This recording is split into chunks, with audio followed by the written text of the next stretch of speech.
মানুষ কেউ ভুলের মধ্যে, আমরা সমাজে চলতে গেলে একে অপরের সাথে কখনো ইচ্ছাকৃতভাবে ভুল ত্রুটি করে ফেলি, আবার কখনো অনিচ্ছাকৃত ভুল ত্রুটি আমাদের কাছ থেকে প্রকাশ পেয়ে যায়। কোন মানুষ যখন ভুল ত্রুটি করে ফেলে, ইচ্ছাকৃত হোক অনিচ্ছাকৃত ভাবে হোক, সেই ভুল ত্রুটি তার কাছ থেকে সংঘটিত হওয়ার পর সে যখন ভুলটা বুঝতে পারে, অপরের কাছে যখন ক্ষমা চায়, তখন উচিত তাকে ক্ষমা করে দেওয়া। মানুষ ভুল ত্রুটি করতে পারে, ভুল ত্রুটি করার পর ভুলের উপর স্থির না থাকা, ভুল ত্রুটি হয়ে গেলে নিজে অন্যের কাছে ক্ষমা চেয়ে নেওয়া। কেউ যদি কাউকে কষ্ট দিয়ে থাকে তাহলে ক্ষমা করে দেওয়া। এই ক্ষমা প্রসঙ্গে মহান আল্লাহ রাব্বুল আলামিন পবিত্র কোরআনুল কারীমের অনেক আয়াতে আল্লাহ রাব্বুল আলামিন আলোচনা করেছেন।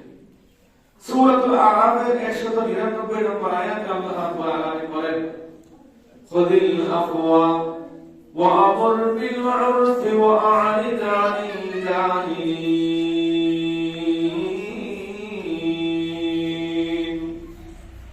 এই আয়াতে আল্লাহ রাব্বুল আলামিন বলেন, হে রাসূল, আপনি তাদেরকে ক্ষমা করুন, ক্ষমা করে দিন এবং তাদেরকে সৎ কাজের আদেশ করুন, ভালো কাজের আদেশ করুন। জাহেল অজ্ঞ যারা, তাদেরকে এড়িয়ে চলো, তাদের কাছ থেকে দূরে থাকো, তাদেরকে এড়িয়ে চলো। তার এই আয়াতে কারিমা আল্লাহ রাব্বুল আলামিন ক্ষমা করার জন্য বলেছেন। মহান রব্বুল আলামিন সূরাতুল আলে ইমরানের 159 নম্বর আয়াতে বলেন, ফাআফু আনহুম ওয়াস্তাগফির লাহুম ওয়াশাওিরহুম ফিল আমরি। এই আয়াতে কারিমায় আল্লাহ রাব্বুল আলামিন বলেন, হে রাসূল, আপনি ফাআফু আনহুম, তাদেরকে ক্ষমা করে দিন, ওয়াস্তাগফির লাহুম, এবং তাদের জন্য আপনি ক্ষমা প্রার্থনা করুন। আল্লাহ রাব্বুল আলামিন সূরাতুল আলে ইমরানের 134 নম্বর আয়াতে বলেন, ওয়াল আফিনা আনিন নাস ওয়াল্লাহু ইউহিব্বুল মুহসিনিন। আল্লাহ তাআলা বলেন, যারা নাকি মানুষদেরকে ক্ষমা করে, যারা নাকি মানুষদেরকে মাফ করে দেয়। কোন ব্যক্তি ভুল ত্রুটি করে ফেলেছে, অন্যায় করে ফেলেছে, করার পরে যখন তার কাছে ক্ষমা চাই, মাফ চাই, সে যখন তাকে মাফ করে দেয়, ক্ষমা করে দেয়, আল্লাহ তাআলা ক্ষমাকারী যারা, মাফকারী যারা, তাদেরকে আল্লাহ রাব্বুল আলামিন মহব্বত করেন, আল্লাহ তাআলা ভালোবাসেন।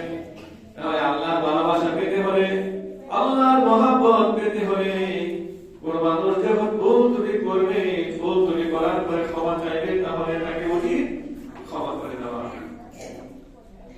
আল্লাহ তাআলা সূরাতুত তাগাবুনের 14 নম্বর আয়াতে বলেন, ইয়া আইয়ুহাল্লাযীনা আমানু ইন্না মিন আজওয়াজিকুম ওয়া আওলাদিকুম আদুও্বুল লাকুম ফাহযারুহুম ওয়া ইন তা'ফু ওয়া তাসফাহু ওয়া তা'ফিরু ফা ইন্নাল্লাহা গফুরুর রহিম।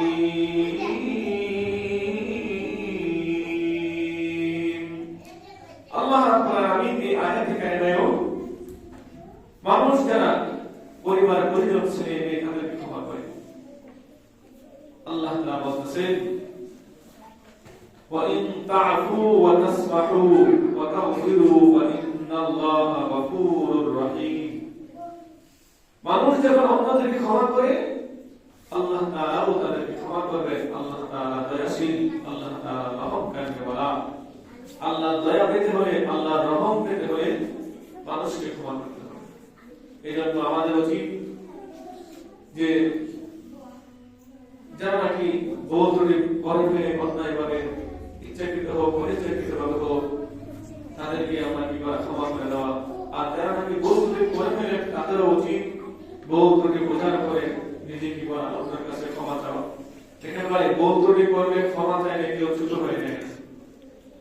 ভুল ত্রুটি করে ফেললে ক্ষমা যদি চায় অন্যের কাছে, তাহলে সে কি হয় না, ছোট হয় না। যে ব্যক্তি ভুল ত্রুটি করবো, আল্লাহর কাছে ক্ষমা চাইলে, অন্য ব্যক্তির কাছে ক্ষমা চাইলে, আল্লাহ তাআলা তার সম্মান, মর্যাদা, ইজ্জত কি বাড়িয়ে দেন।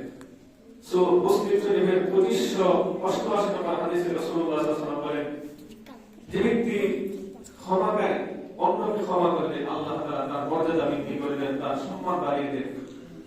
অন্য হাদিসে রাসূলুল্লাহ সাল্লাল্লাহু আলাইহি ওয়াসাল্লাম বলেন, যারা নাকি ভুল ত্রুটি করার পরে ক্ষমা চায়, মাফ চায়, আল্লাহ তাআলা তাদের সম্মান ইজ্জত মর্যাদা বাড়িয়ে দেন।